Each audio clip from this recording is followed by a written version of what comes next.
ইসলাম presentation committee IPC আপনাকে, আপনার পরিবার এবং নিরাপত্তা পছন্দ করেন তাদের সকলকে শুভেচ্ছা জানাচ্ছে। আমরা সবাই ভাই ভাই এবং অংশীদার।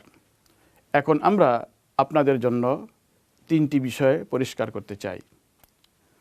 প্রথম বিষয়, কারফিউ প্রতিদিন বিকাল 5টা হতে ভোর 4টা পর্যন্ত অব্যাহত থাকবে। আর কারফিউ অর্থ হলো সারাক্ষণ নিজ বাসস্থানে অবস্থান করা। আপনি যদি এ সময় বাইরে বের হন তাহলে আইনের আওতায় পড়বেন এবং আপনাকে জরিমানা গুনতে হবে। দ্বিতীয় বিষয়, জনসাধারণ এবং অপ্রয়োজনীয় জমায়েত থেকে দূরে থাকুন।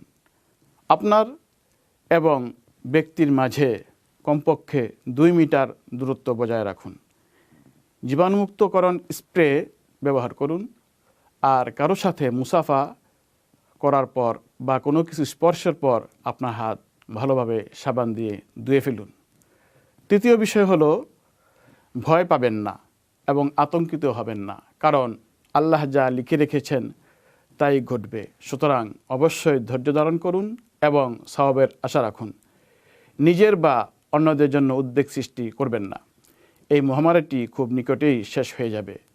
কুয়েত সরকার যেসব আইনকানুন জারি করেছে তা অবশ্যই আমাদের মেনে চলতে হবে, কেননা এই নিয়মকানুন আপনার এবং আমাদের সকলের জন্য কল্যাণী বয়ে আনবে ইনশাআল্লাহ।